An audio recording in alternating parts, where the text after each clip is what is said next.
Hello, everybody, and welcome back to Roots and Resilience podcast. Me and Laura catching up again, having a little chat. Today is our R&R session, Laura, which I always love. I love the questions that we're getting at the Love the moment. R&R. Love the R&R episodes. Before we get started, let's have a quick check-in. I'm gonna probably let the cat out of the bag. We are recording this on a Monday morning, the first Mhm. Monday back after our half term, where there was also a heat wave. So I just want Yeah. to check in. Are you okay? Have you melted? Are you still with us? I am here. I'm okay. I did melt somewhat last week. I think there are some elements of Laura spread around the garden. Probably a few bits of me stuck to my car. Yeah, no, I just about survived. I don't think I've ever made so many ice cubes in my life. I've never been an ice cube kind of gal. I Right. don't have ice cubes in my vodka and tonics. I don't have them in my Diet Cokes. I don't have them in my squash. I've never been an ice cube girl, and yet last week I have gone through trays and trays and trays. I'm not sure if that's a reflection of the heat wave or my stage of life, but I'm going to lean into the heat wave. Definitely. Let's Definitely. go with the heat wave option. We'll have that. And I definitely hear you. My Celtic blood, I only have sort of a 1 degree optimum temperature where I'm comfortable, sort of between 21 and 22. Anything under Mhm. 21, I'm cold. Yeah. Anything over 22, I just am uncomfortably hot. Yeah. But I can't help my origins, so it is what it is. But I am There we still go. here. How did you sleep, Mandy? How did you sleep in the heat wave last week? Because you weren't always at home. So how did you manage that? Well, we were away. We were camping in our little motorhome, so we had every single vent and window open with fly Hmm. screens down, so that yes, trying to keep as much air as we possibly could. Um, but I think because we were out in nature, we could cool down when the evenings cooled down a little bit, and it was just Mm, right for when we went to bed. Um, no. so yeah, it was a lovely week. We were right by the river. We spent lots of time playing on the river. The kids learnt to paddleboard and got confident in the kayak, so it was a good time was had by all. Excellent. Excellent. Sounds lovely. So talking about the heat wave, I believe we've had quite a few questions come in during last week about We did. how some parents were really struggling with their children with the heat wave. Yeah, Mm. absolutely. Recognizing that increase in temperature is stressful for all of us, isn't it? Like, that's why I asked about sleep in particular. It's so hard to sleep and get comfortable in these current temperatures. I mean, even today, we've both said this morning before we've come in to the pod, haven't we? Just, we're warm again and it's supposed to be slightly cooler, and yet we don't really feel it just yet. But sleep can be a massive thing. Um, just generally how you feel in your body can feel different, trying to manage, how you regulate your body temperature, let alone your emotions alongside that. And we've had, I think we had about 10 or 12 questions about this. We were sort of inundated with that last week, understandably so. So yeah, we were thinking about the best way to tackle that. And Mandy, we've come up with the idea to kind of give our top 5 tips, bearing in mind, although we've had our little May half term heat wave, we are probably going to get some more this year. And if people are planning summer holidays, it's only 7 weeks till the holidays. It's only 7 weeks till the holidays. Shush, Um, shush. I've sworn a little bit there, haven't I? Apologies for my language. How disgraceful. Um, but yeah, it's a certain amount of weeks until a certain period of time is happening in our lives as parents. And we may be planning to go away, and if we're lucky enough to go abroad, then that can hit us differently, the atmosphere and everything. So yeah, we would like to hopefully support people in this R&R exchange with our top 5 tips for supporting children with trauma in a heat wave. Yeah, So Mandy, let's start with number one. What's your number one? fluids. It's Mhm. really, really Mhm. hard, especially if you have children who um, don't drink very much or are inconsistent with their drinking. What we have to remember, um, more than anything else, is our children can't regulate. because of their trauma, because of their neurodiversity, they cannot regulate their own bodies. I've looked after children who didn't know whether they were hot or they were cold. They just couldn't work it out. Um, so it's really hard for them, especially when we have these really hot times, for them to be able to understand how their body is feeling. And so we are more likely to see an increase in those more um, not inappropriate, but maybe unwanted Mm. behaviours. Mhm. If we Mhm. can keep hydrated, all of us can keep hydrated, um, it helps hydrate our brain, which sounds really obvious. But once our Mm. brain's hydrated better, we can think more logically. We are able to engage that higher thinking brain. And for our Absolutely. children, that's going to be a struggle at the best of times. So we need to make sure we keep them hydrated. If they Yeah. don't drink water, then this could be a bit of an issue. Or if you're nagging them all the time. So, things that we could do: go for a milkshake, have a smoothie, make them at home, do it together if your Mm. child is able Mhm. to do that. I've just thought of another one that we didn't talk about before we came on. You're Go on. talking of ice cubes. What you can Yeah. do is you can make fruit flavoured ice cubes. So they've got water, No. they've got the fruit, get some blueberries in some ice cube Yeah, um, definitely. things. Definitely. It would just give it a little bit more flavour rather than trying to get them to drink Mhm. water all the time. Mhm. Yeah, I agree. I agree. And I'm a little bit conscious of that. It feels a little bit like we're stating the obvious, Mandy, but I think, one of the things we have to remember is feeling thirst. Firstly, for us, feeling thirst, we're already dehydrated if we're feeling thirsty. You're supposed to be hydrated enough that you never really feel thirsty. That's the whole point of staying hydrated, is you don't reach the point where you see signs of hydration.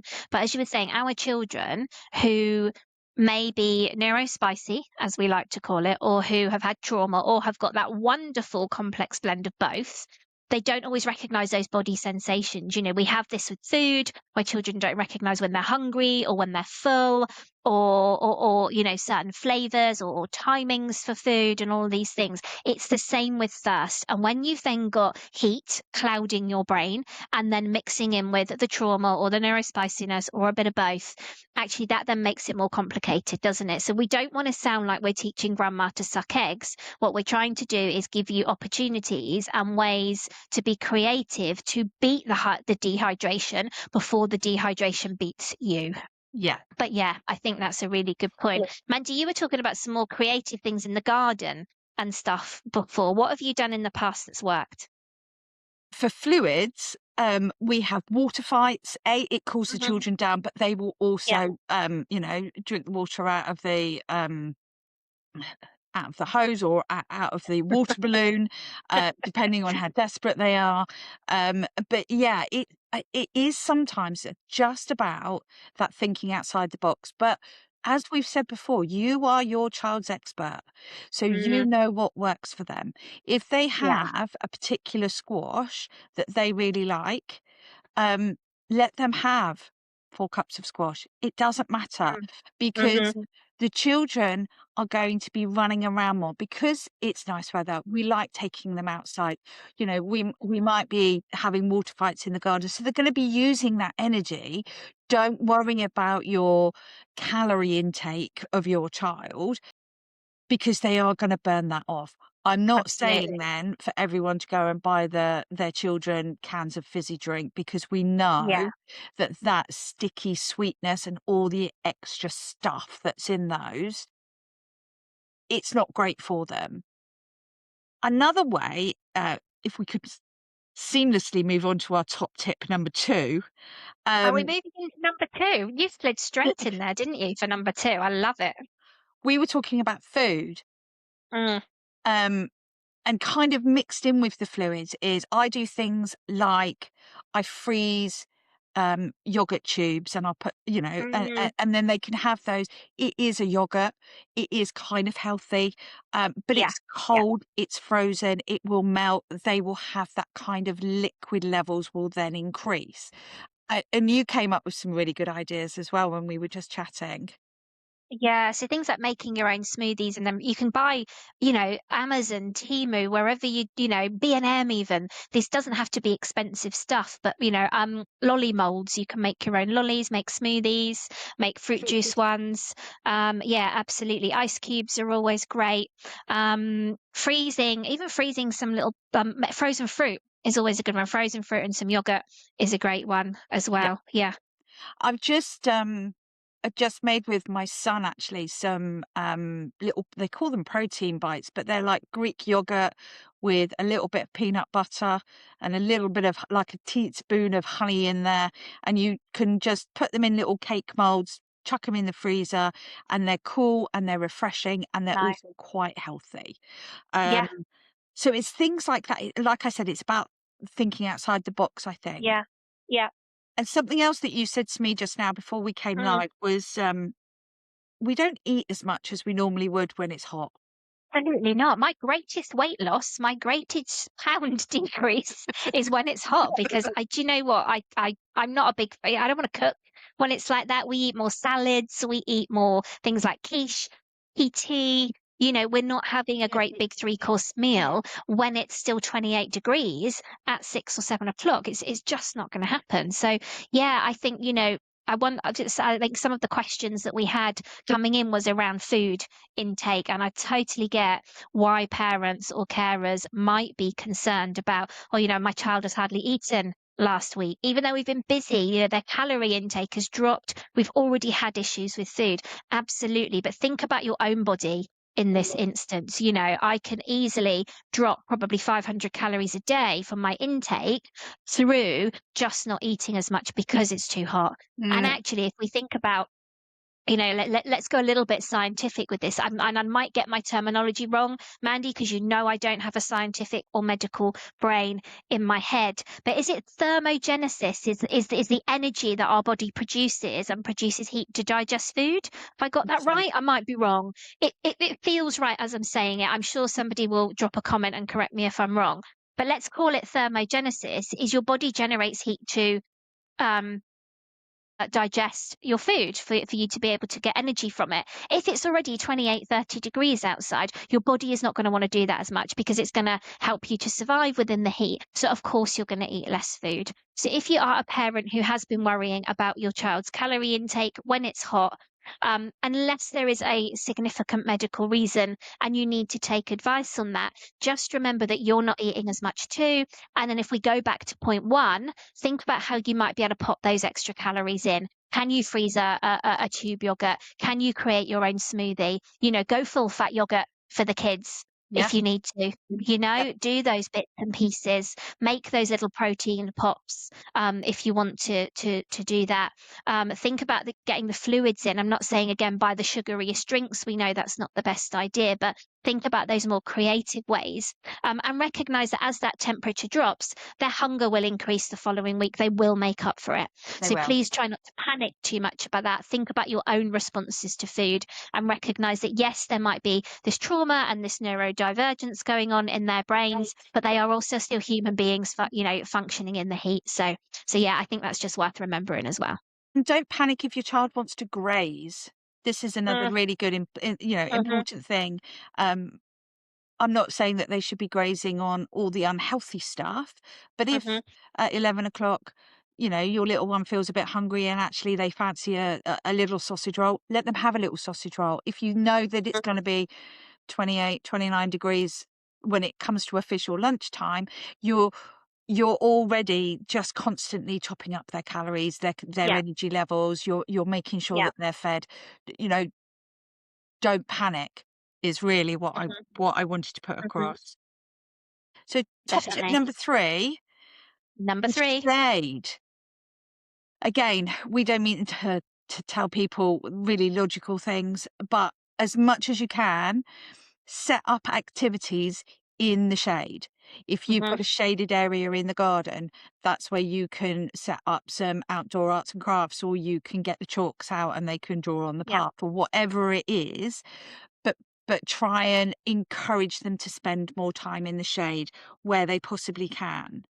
Mhm. Um, the shade should be cooler. Um, it depends on how much airflow there is and all the other technical weathery Yeah. type of stuff. But as long as you're doing your best, um, if there isn't much shade, I always get my kids to wear a cap just to keep that intense heat off the top of their head, can stop them from suffering from sunstroke issues. Put an umbrella up if you haven't got anything else. Like Laura said, we were on camp last week. My friend was really struggling in the heat, bless him, and he actually cable tied an umbrella to the back of his chair so that he had What shade. a great idea. He What was a genius. I sat mean, honestly, get this guy on Dragon's Den. That sounds amazing. I could You've do with that just at football tournaments. you've just got to sometimes think outside the box. Mhm. And I Definitely. And of course, recognise if you're setting up an outdoor activity under your umbrella at 10 a.m., that umbrella is going to be needed to be moved at 3 p.m. because the sun's going to have moved. So again, not trying to state the obvious, but explain to the kids, it's a good science lesson, isn't it? Our shaded area is going to move because the sun is going to move. And so, when the sun moves, we can change activity or whatever. And again, just generally good advice is to, ideally bring them in for an indoor activity over the lunchtime, that kind of 12, 1 o'clock, your really high sun Yes. time. And I know we said about letting your children graze, but if you can have a lunchtime through that heat of Mm, the day where you can come in, let them sit in the cool of the house and yeah, watch a yeah. TV program, it doesn't matter. It's not going to be a deal breaker. If it makes it workable and it can help regulate their body temperature, which they don't understand, let's go with Mm, that. Let's do that. yeah.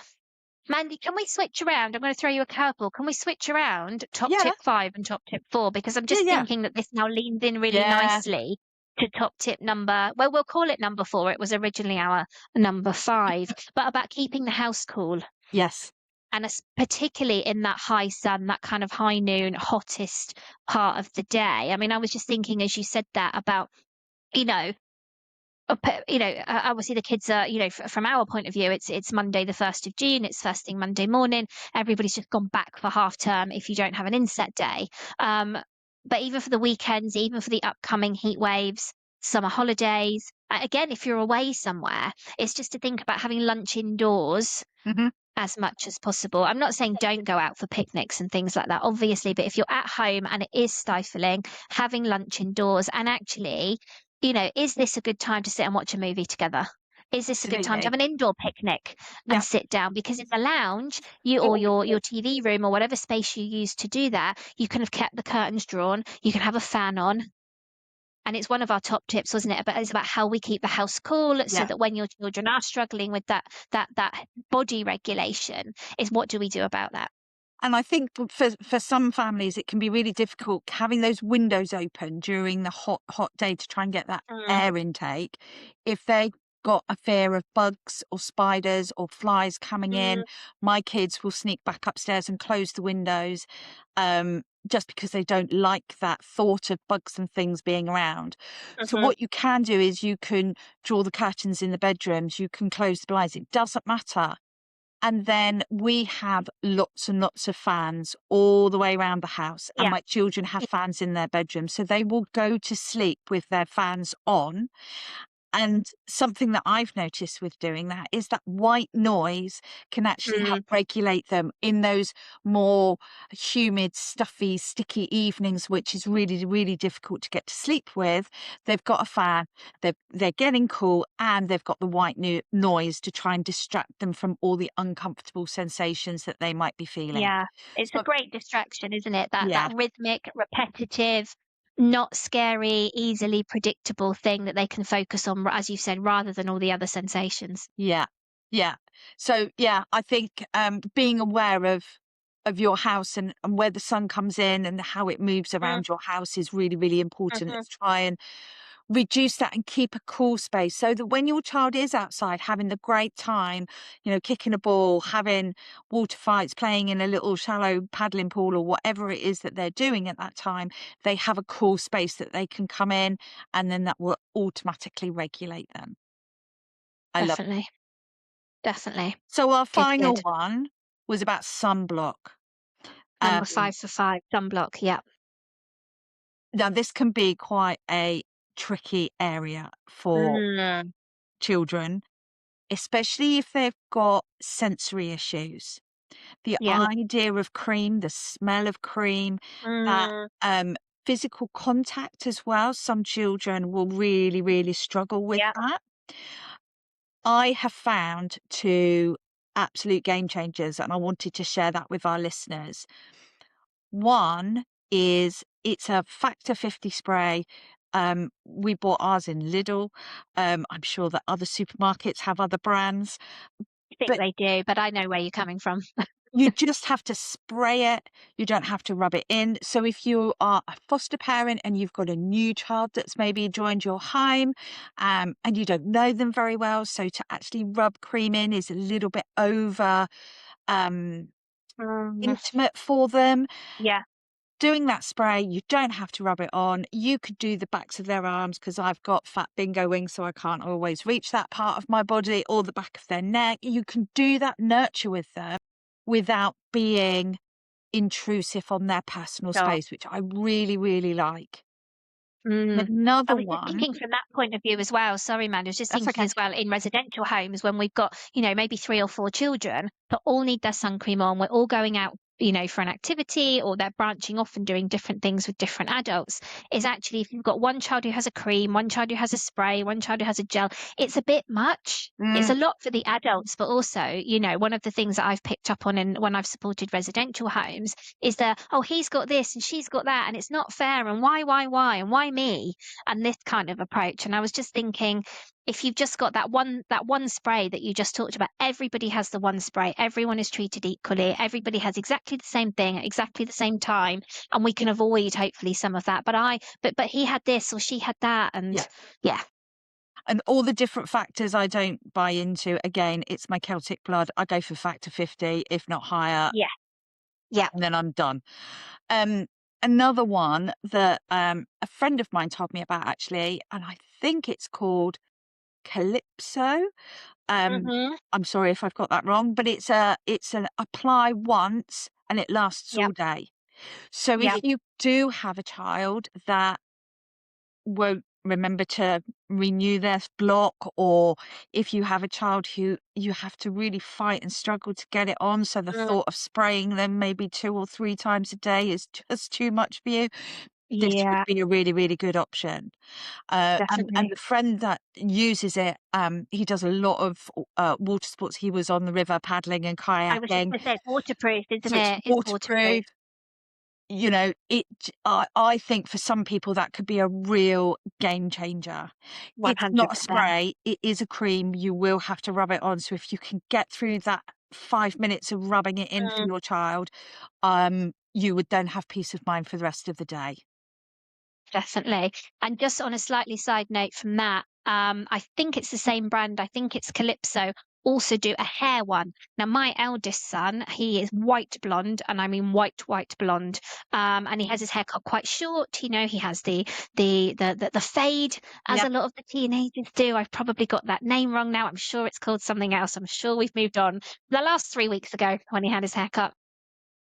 But yeah, he's got very short, very white blonde hair. And of course, the second he goes in, to the Lido, or if we have we've got a slip and slide thing, mat thing in the garden, or if we're on holiday, the second he's in a pool and his head is almost, see through. His hair is almost see through. It goes very, very clear very quickly. And that always worries me in terms of, his head being burnt. But we've got this, I think, as I said, it's Calypso. It's a very small bottle, very good value. We can have one that lasts a couple of years, and you just spray over the hair. It's not too greasy, but we can spray it in before we go outside. And then when he's in the pool, you see a little bit of residue, but it's not awful. But it keeps his head protected. So if you do have any little blondies, or you've got very small children with very fine hair who are in and out of the water, love the paddling pool, love the water play, and things, that also might be helpful. that's a really good shout, Laura. I think that was our 5 top tips. So just to do a quick It recap, we was. talked It about was. fluids, we talked about food, we talked about shade, we talked about having a cool house if possible with fans or closed curtains, and we talked about sunblock. We So did. I think we've covered. I hope that helps I was just people. Yeah, do you know, I think we've covered our top 5 really well. I was just thinking, Mandy, to finish that off, we have got a couple of other questions which we'll move on to. So thank you for the people that sent those in.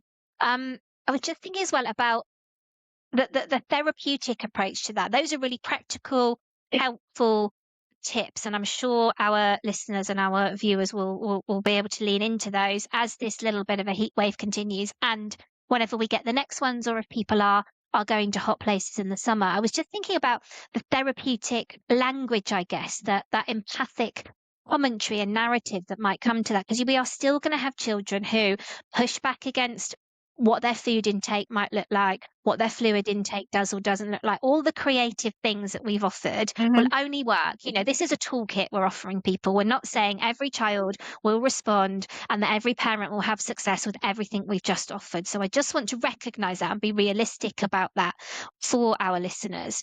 But about the commentary that we add to that. So if we've got children that are pushing back, I want to remind our listeners that, you know, we can still be paceful as we're doing the practical stuff. And that's a massive bit of therapeutic parenting. So if we can, make sure that we are being playful within some of that.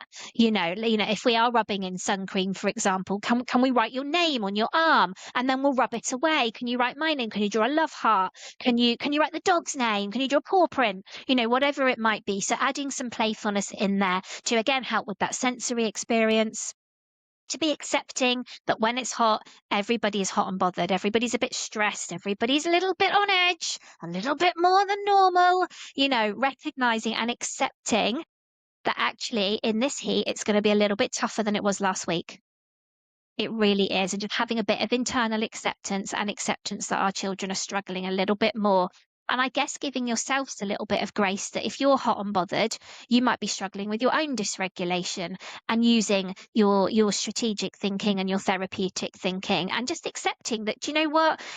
Sometimes, most of the time, I'm pretty good at this. This week, I might not be so good at it. So just giving yourself a bit of grace, being curious with our children about, I'm wondering if this reminds you of something. I'm wondering if you're just hot and bothered and confused. I'm wondering if you're just thinking, wow, this is too much, and when is this going to end? Lots of curiosity and also lots of empathy about, what, it's so hard to feel like this. It's so difficult when we just can't get comfortable. Mm. It's so hard when, you just can't seem to cool down, no matter how many ice pops we've had this afternoon. You're still hot, even though we've been running around with the hose pipe, and so on and so on. And just, leaning into as much of that as possible. And when we've got children that are still pushing back and still saying, I hate it, you can't do this to me, no, no, no. Again, recognizing the language around, I know it's tough, but I am here to keep you safe in the heat. Yes. So I think just using as much of that toolkit as possible, but blending it in with that paceful approach that I know so many of our listeners have. Yeah, I think that's a really, really good point. Thank you, Laura, for raising that before we rushed on to the other questions. It is key. And I think there's a couple of really good phrases that you can use. You can certainly do that. I can see you're struggling right now. Mhm, I'm feeling hot and bothered and a bit tired. I mhm, wonder if you're feeling the same. My one of my children said to me last week, "Oh my God, it's just too hot. Can you just stop it? Can you make it stop?" And I said, "Oh, if only I had a switch to turn the mm, sun off." But I don't, I'm afraid. So we've just got to get through it, but we're all in it together. yeah, Um, and yeah, it's doing that. It's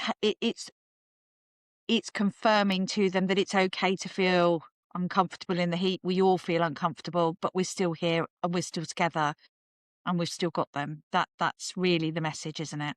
yeah, definitely, definitely, every time, every time. Well, I feel we nailed that. Let's move on to some more Mhm. questions.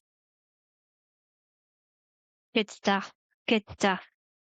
So we've got a couple more questions for this week's R&R. Shall we go for, I'm going to call it question number 1, because all the other heat questions were kind of in together. So following on from the heat, question number 1. And this is all about catastrophic thinking, Mandy, which I think if some of us are or some of our listeners haven't heard of this, they might be thinking, what on earth is she talking about? Listen to the question, guys. See if you get where we're coming from. So this is from Samantha in Oxfordshire. And Samantha is saying, "Hi, ladies, love the pod." Thank you, Sam. Thanks for the feedback. She's also saying, "I'm not sure if it's just me, but I was wondering what your thoughts are on this. I'm going through a bit of a tough time at the moment with the children." Sorry to hear that, Sam. And their behaviour. And I often find myself wondering, will it ever end? Oh my goodness, yes. I can already see where this catastrophic bit is leaning into. Like, what are they going to be like as an adult if they can't attend primary school without having meltdowns? Yep, absolutely. How can I stop them getting into the wrong gangs and drugs and not being able to get a job? The future really scares me for them and I feel powerless to do anything about it. Can you help? Wow, that's a big question. There's a lot of worry in there. And the catastrophic bit, about getting a job when primary school is difficult.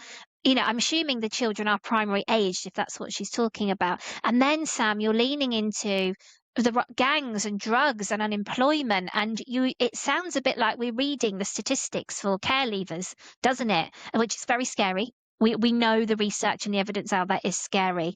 Um, I guess my first point for Sam and Mandie, tell me if you disagree, is the fact that she's reaching out for help and that she's aware of this is already meaning that she's doing a great job. And actually, she is having some power. She might feel powerless now, but she's trying to take back some of that power by reaching out to the people that get it. Yeah, absolutely. And Sam, thank you for your feedback, and thank you for sending the question in. I'm really sorry you're going through a tough time right now. Um, I don't have the magic answer, I'm afraid, to Mm, change it. I don't have that wand that I can just wave and make everything better. But I think there's two things that are going on here, really. I feel that part of that catastrophic thinking is when, as parents, we adore our children. No matter what they do, we do adore our children. Um, and the thought of them not being successful, or the thought of them not being able to achieve what we feel they could achieve, is really upsetting at times. But that doesn't mean that they're never going to be successful. That doesn't mean that mm, that we can write them off and they're never going to be any good at anything. I think we need to take it one day at a time with our children, because every day we're therapeutically engaging with our children. We are sowing seeds, and those seeds can grow into great things in the future, but we might not see that right now. You might say something to your child today, they're not going to respond immediately to it, or you're going to see that seed growing tomorrow. But in 10 years, 15 years' time, that seed is going to really be implanted and it's going to really flourish. Just keep doing the best that you can do. But it hmm. also sounds, Sam, as if you're struggling right now. So it's Yeah, not definitely. necessarily the children, it's about your fears and your anxieties. And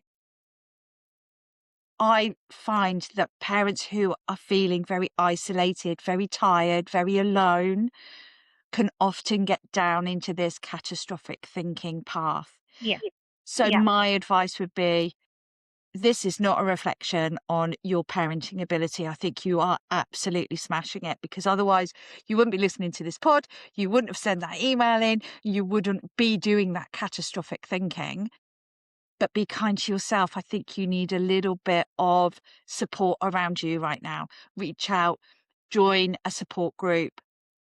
COECT have different supports available. If you're a kinship carer, you've got Kinship UK. If you have a neurodiverse child, there's ADHD support groups and autistic Mhm. support groups. Reach out, find your people, which Laura and I have spoken about before, and try and reduce that feeling of isolation. Um, I can't say your children are never going to go down that dark path. They might dabble with it. They might just put their foot on it and then be really freaked out and come back into line. We just don't know. All we Mm. can do is the best job right here, right now. And that's where your energy needs to be focused, rather than worrying about the future. Definitely, definitely. I think in it as well, Sam, I don't know if you're a foster parent or an adoptive parent, but if you are a foster parent, then, reach out for your supervision, ask for some reflective space with your supervising social worker, or however your link might be for your local authority or your agency, because it is important that somebody else can kind of look at it with a bit more of an objective point of view. You're stuck in it. Understandably, you're stuck in it, whereas other people can kind of look back with you and say, but look at what your child or your children were like when they first came to you. Look at all the things that you've overcome or are progressing with. Look at the journey that you've been on and help you find the glimmers. I think sometimes, we need to find the glimmers of the things that have worked, Yeah. and that are working, to really help us look at where we've come from. One of the things about compassion fatigue is not being able to look back or look forward because we're so stuck in the moment. So, Yeah. yeah, use that space. And if you can, a bit of a reflective journal, Sam, and I'm not asking you to write War and Peace every night, because I'm sure you've got paperwork coming out of your ears already, in the role that you have, and you may well be in a working role as well. But sometimes just 3 words, just 3 little words that come to you at the end of the day that were positive. Did your child, did they complete their spellings? Fantastic. Did they finish their dinner tonight? Great. Did they give you a great big hug at bedtime? Amazing. So really focus on the things that are working as well. Try and find some balance. Thank you, Sam. Thank you for that. Mandie, anything else for Samantha today? I just think I think it's just about getting that support, making sure you Mm, don't feel as if you're on your own. mhm. I've done catastrophic thinking before. Absolutely, I have, and I very, very much like you've just said. I just needed someone there to say, "Hang on a second, Yeah, let's get perspective put in," and that yeah, is enough to kind of get me to refocus on what I have control over rather than what I have no control over and no idea what's going to happen. amazing. So, Yeah, yeah, yeah. good luck to you, Sam. Thank you for Good your luck. question. Okay, question number 2. It's all about phones, Mandie. The dreaded mobile phone. Oh, the bane of my Dun, life. dun. Absolutely. So this is from Mike in Bristol, and Mike said, "Hi, Laura and Mandie. I listened to your previous R&R session when you were talking a lot about teenagers and wondering how you deal with this. So Mike's new foster child refuses to hand over their phone, so he can't put any parental settings or software on it. Every night is a struggle to get it from them. At this point, he says it's just easier for me to let them do what they want, because they're so aggressive and angry. I'm totally lost. I just don't know what to do. Have you got any advice?" And he is also loving the pod. Thank you, Oh, Mike. Tricky, so tricky, especially for a new foster child.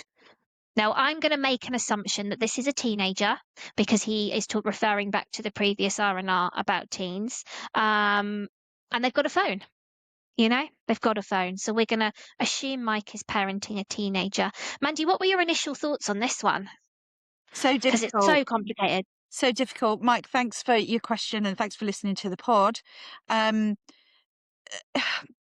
it is so hard. And I speak to so many parents and carers that have such similar experiences. Mhm.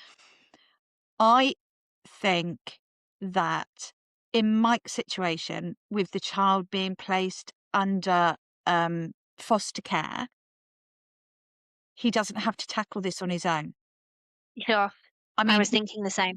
you're you're used to doing that supervisory social worker role. Yep. I would be Yep. deferring to my supervising social worker saying, Absolutely. this is untenable. I can't keep this Hmm. children safe. The easy option is to just go, yeah, yeah, go on your phone. I can't, yeah, I'm not having an Of argument course with it's you about easy. Of it. course it is. But But I it's not think, safe. exactly. And I think when we start going down that train of thought, we've got to think, would I let a child go down the park unaccompanied and let them speak to random strangers without Hmm. knowing who they are and Hmm. what's going on? Hmm. My initial reaction is no way. Yeah. Vulnerable children reaching out, using phones, using tablets, using chat devices on games consoles. We have to treat it as if they're going down the park, a much younger child going down the park and talking to strangers. We have to do that stranger danger. Children won't like that, funnily Mhm. enough. Um, It's interesting, yeah. I know, crazy. Um, I think that it needs to be a multi-pronged attack, if you know what Yeah. I mean. So I think that we can start doing some of that subliminal messages of keeping them safe and trying to make sure that they're doing that stranger danger. You can call it Mm. something else if Mm. your child is older because they don't like it being called stranger danger. Yeah. I Yeah. think we can reach out to school and we can talk to a key member of staff at school to maybe do a little bit of more education around online safety. Yeah. I think that if you are able to access social worker support, whether that is through fostering or if you're an adopted parent, that may Mhm. be an option for you or a kinship Mhm. carer, get your social worker to put some boundaries in place. So Yeah. before the child can have access to the phone, those parental controls should already be put on the phone. Before, to use technical wording, when in foster care, when we have that placement meeting, when the child arrives and the social workers are there, that is the time where those Just thinking, parental guidelines need to be put on the phone before that yeah. social worker leaves. It's all linked into delegated authority for me and, what the foster parent can or can't do in regard to those things and really should have been put in place. So, there's already an element for Mike here, I think, where that probably was against him from Mm, the start. mm, But yeah, I think you're right. I think leaning into your own social worker, but also the child social worker and being part of that team, it should be the child social worker who represents the corporate parent that comes back and says, do you know what, little so and so, little Johnny, we have messed up here. We should have set this up. We apologise profusely, but this is how it's going to be from now on because it's not just Mike keeping you safe, it's all of us keeping you safe. And yeah, you might see some anger and some aggression.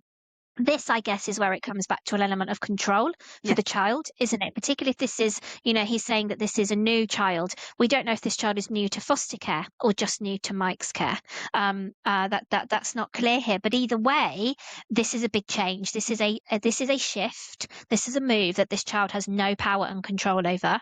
And being curious and being empathic about that it over time is going to help to make a difference. And Mm. it does take time. We know that it's not just a one conversation, it's not a one fix, one wave of the magic wand. But being able to kind of use those therapeutic languages and that paceful approach will over time help as well. I think one of the things maybe Mike is also possibly thinking about is not wanting to restrict but just have boundaries around it. I'm sure he's not wanting to say this child shouldn't have a phone. That's almost impossible in 2026. Yeah. That's just not going to happen. But about how he can use the phone safely and make sure that that is managed. So I think going back to things like the delegated authority and adjusting that, that should always be a working document anyway. As the child gets older and as they develop. But yeah, definitely leaning into those other people and the support as well. Think as well, it's good to have those house rules around phones and phone use. Hmm. So as a foster carer, Hmm. my children do not take their phones upstairs to their bedrooms. They only use them Yep. in communal areas so that if Hmm. anything, then they don't have access to social media. But if anything was to happen, if one of their friends sent them a Yeah. YouTube clip that was actually really inappropriate, Hmm. I would be there to help them and to not to tell them off or to tell them that they've done the wrong thing, but to sit with them and to help them process what's happened. Um, we keep all of the phones downstairs, overnight as well. They go on charge. I spoke to another parent. This is quite interesting, Laura. I spoke to another parent last week and they said, "But we were bringing all the phones down. They were all being plugged into charge at a communal spot in our house." But then my daughter admitted that she would sneak down after I was asleep and go back on her phone. Interesting. Now, I know that a colleague of ours, Gareth at the COECT, he has a locked box. And I think that Interesting. if you are at a point where that trust has just been worn a little bit thin with Hmm. your teenagers, let's Hmm. say, bring in a locked box and keep the key with you. you're Yep. keeping them safe. You're not stopping them Yep. from going on their phone ever, but Yep. you're doing that regulating for them. Yeah. I think it's quite an interesting one with phones and, you know, whether it's a phone, a tablet, a laptop, a games console, whatever it might be. Our listeners will know I've got teenage boys. They're birth children. They're securely attached. They're relatively neurotypical, although some days that's debatable. Um, but if every night, you know, an hour before their bedtime, so to speak, the phones get handed in, the consoles get handed in, the laptops get handed in, and they're allowed to watch telly for an hour in their bedrooms. And then they have a cut-off point where the remotes are taken. But every piece of tech that they have, TV remote, console controllers, phones, laptops. They don't have tablets anymore. They're a little bit too old for that now. But it all comes into our bedroom. We charge the phones for them alongside our mobile phones.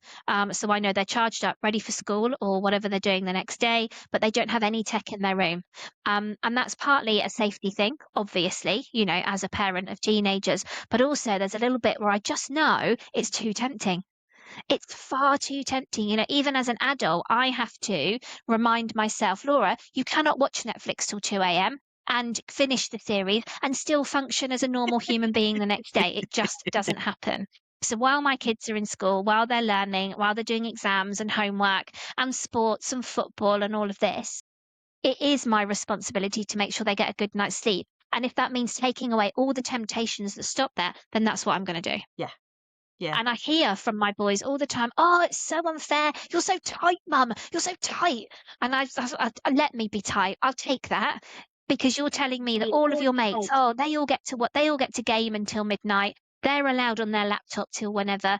Some of them are doing their homework at 1 o'clock in the morning. They're on TikTok all night. And I think, do you know what? Whether that's true or not, and I don't believe that that's all of them because I do know some of these parents, and I genuinely don't believe that that is happening. But even if some of them are, that's not my problem. My boys are my problem, and this is what I will take responsibility for. Absolutely. Absolutely.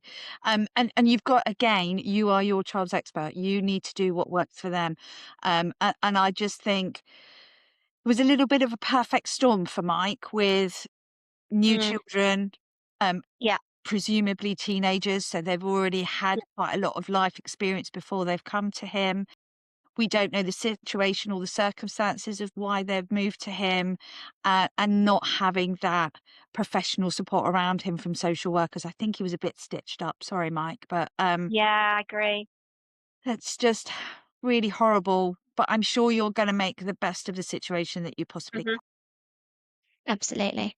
Good stuff. Good luck, Mike. Thanks for the question.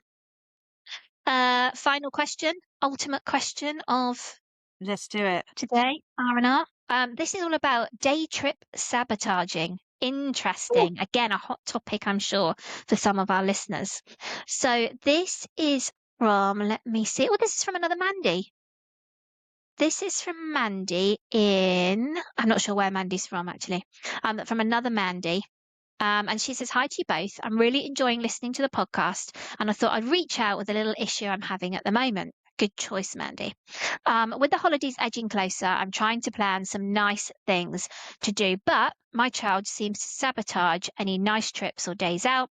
So I'm feeling reluctant to do anything with them just in case this happens again. Do you know what? I'm hearing so many past conversations that I've had with people, and I know you're feeling the same. She Absolutely. has spoke. So she says that this lovely Mandy that I'm with now has spoken about this on a previous episode. But to be honest, I'm feeling so much anxiety about what the right thing to do is. It's all a bit overwhelming. Can you help with some practical ideas? Well, from one Monday to another, I hear you and I feel your pain. Um, and I think the easy option is to, well, they're just going to sabotage anything that I try and do that's really nice. So I'm just not going to bother. Mhm. But it Mhm. leads us all to have a really insular, boring life. And we need to expose our children to these different things so that they then are able to predict what it will be like as they get older. Does that make Mhm. sense? Um, Definitely. so start small would be one Yep. of my top tips for that. Yep. Um, Definitely. When you say small, Mandy, what are we talking? The local park, the local local cafe? park. Um, picnic in the garden with a friend. Nice. Oh, I like that. Really small, low key. If you have a dog, maybe go to a dog park, go for a Yeah. walk, find some local woods, go for a walk through the Mhm. woods. But don't, Mhm. once you've been to the same place, um, reach out, go a little bit further away, but do it in little steps Mhm. Mhm. all the time. When you are planning that big day, if you are lucky enough to, I don't know, maybe go on a big family day out with external relatives, um, plan as much as you possibly can and pre-teach. I'm a big believer in pre-teaching. So if Yes, I'm going to definitely. go to somewhere new with one of my children or my both of them if they're lucky, um, I will show them pictures of where we're going. I Yeah. will show them a map of how we're going to get from my house to wherever it is that we're going and how long that is going to take. My children are 12. They're quite good with estimating timings now. Sure. If you've got much younger children, they're not gonna get that it's gonna be 1 Mm. hour and 45 minutes, but you could say it's going to be, um, as long as, uh, one of your CDs that I'm gonna play in the car, and they can choose Sure. a CD, and then they can work Sure. it out from there. Yeah. Yeah. Um, when you get to your place where you're going to, have an exit plan so that if the child gets overwhelmed, to reduce your embarrassment and the pressure on you, you have a nice quick route to get out, find a quiet place. I had to do this in the Science Museum in London when my child had a meltdown once. Great. Um, or if it's too difficult, like in the Science Museum, it's really difficult to go outside and then get back in again, find a quiet spot where Mm. it's tucked into a little corner where people aren't gonna be walking past, staring, pointing, making comments. Mhm. It's not Mhm. full. People are gonna do it. That does you don't need to take that on as well as having a child being overwhelmed. Um, limit your time. Be really specific with your time. Make sure you have plenty of, drinks and snacks with you. Was just gonna say food is a big thing, isn't it? Knowing when they're getting their Yeah. snacks and their lunch and their dinner, all of those have to be predictable, yeah. And plan when and where you're gonna have your lunch. Because that will also help reduce some of those anxieties. Mm. When they are going home, all of that energy that they've used, that nervous, anxious energy, it may either completely boil over and you might have a really rubbish journey home, so prepare yourself, or they're gonna be so exhausted from keeping it together all day, they're just gonna wanna sleep in the car. So have Yeah. something that is comforting to them. So I always used to keep a fluffy blanket in the car. Mhm. They used to take a soft toy with them on a day out, but keep it in the car so that it wouldn't get lost. I've done that as well. Yeah. Yeah. Not a good Yeah. ending to a day out. Ew, no. Um, so yeah, be really prepared yourself so that you can then sound really confident when you're preparing them. But if you can, Mm. start small. Do an half an hour at Definitely the start beach or small. half an hour at Yeah. the park, and then gradually build up. Mm. And I think, Mandy, when you're talking about planning as well, is making sure that this is none of these are a surprise to the children. We can't just get up on a random Wednesday in the summer holidays and go, "Guess where we're going today?" It just cannot work like that because immediately you are putting the fear of God into these children, about what does that look like? You didn't tell me, I didn't know. So the planning has to be done well in advance, doesn't it? Not the night before or at the breakfast table while everybody's scrabbling to get their stuff together. It has to be done in advance. And Children have to know. you can drip feed more information. So if we are going to, I don't know, if we were going to the Science Museum when we did that, I told my children a week beforehand, Right. gave lots of information, and then every day after that, I would just drip feed a little bit. Do you want to have a look at that map just so you can see what way we're going? Can you remember what the door looks like as we go in? Should we have a look at that? Now, I can't remember where the toilets are. Should we have a look on the map of the museum and see where the toilets are? And Great idea. coming up with ideas to try and re engage them. A, you're confirming to them it's gonna happen. You're not gonna let them down. Mhm, You're not gonna suddenly change your mind, but you're mhm. doing it in a really low key way. So you're not hyping them up. You're not getting them all excited about it. Yeah, yeah, It's just reminding them really calmly, and that should have better success. yeah. I was just thinking as well about listener Mandy saying about her feeling overwhelmed and, it's making her not want to do something. And I was just thinking about her expectations of the day. We've talked obviously understandably and correctly about planning for the children, but about Mandy's expectations as well. Her day out, whether it is a picnic in the garden, half an hour down the park, or a day in London, or even going on holiday, none of this is going to look like a Hallmark movie. I know I talk about life not looking like Hallmark movies and not, and I will probably continue to do so for many years. But it's about the expectations. This is not meant to look like an Instagram worthy, perfect family day out. Somebody will fall over and graze their knee and cry. Yeah. Somebody will be busting for the toilet at the most inappropriate time. Somebody will keep asking when lunch is, even if you've told them 100 times. You're probably going to get stuck in traffic if you are traveling for a little bit.